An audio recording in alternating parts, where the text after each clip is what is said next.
Hi everyone, so in Season 26, this monk was nerfed heavily. So in this video, I'm going to answer the question, is the monk still good in Season 26? So basically, the monk is actually still really solid. It has some potential for really high pushing. And even though it was nerfed heavily, about 9 tiers from the nerf on the bracers. And of course, also everything is going to miss the soul shards, which basically means that every build is going to be about 10 tiers lower than it was before in Season 25. The monk will still be an S+ tier. Now, there are a few things that will determine how good classes are now that we weren't looking at before. So for instance, normally you would look at something like how good is it in groups, how good is it for speed farming, group pushing, solo pushing. But now we also have this. This is the Season 26 theme called Nightmare. This looks to be a massive factor determining how good a class is going to be in Season 26. But even without looking at this, the monk will still be an S+ in terms of how high it can push. I'm going to show you some of that footage later. So as you might know, in this Nightmare, you want to push to current tier of 150. That is where the XP caps out. And the monk is actually one of the best classes to do this with. It has really good overall AoE abilities, really good survivability, and it works incredible.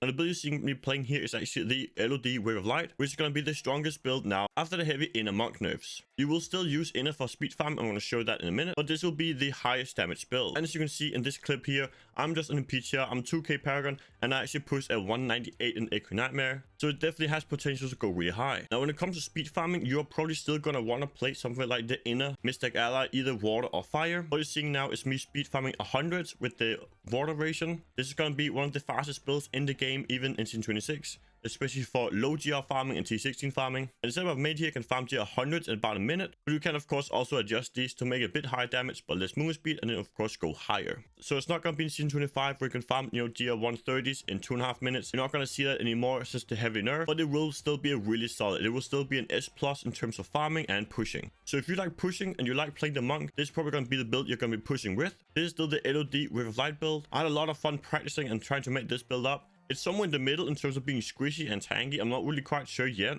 but you can definitely get some really good things happening with this build if you know how to play it for sure. And I definitely had a blast pushing with this build. This will be an S+ tier for pushing. This will be up there just with the Mortal Demon Hunter. Those two will be the S+ in terms of pushing the highest. And even with the setup I've just made on PTR now, I could probably push 135. And of course, we could also go higher later. Now, the really nice thing about the monk for Season 26 is we're also going to get it as a starter set. And what you see in the screen now is actually using the inner to push these Nightmares. And as you can see, we're able to just blast these. So the LOD Wave of Light build will be kind of hard to make as it requires quite a few things, especially it requires ancients with high stats. So you're probably going to be using the inner build for quite a while at the start. But that is so nice because it has all the need. It has the potential for farming speed GRs.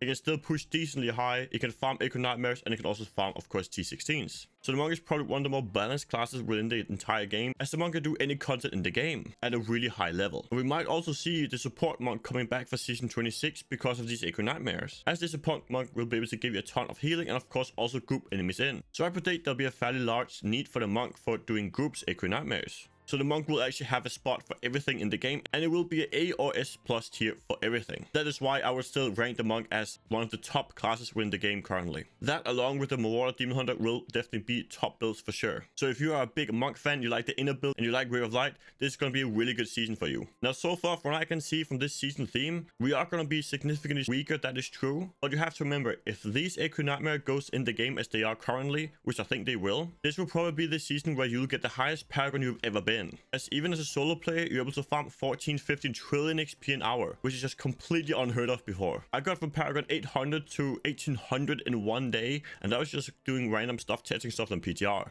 So if you mained among Season 25 and you want to continue playing, it will still be really good. Now, if you want to see how you could get to even 3,000 or 4,000 Paragon in Season 26, then watch this video here, as the potential for Paragon farming in Season 26 will be completely ridiculous. So I'll see you in that video. Peace out, everyone.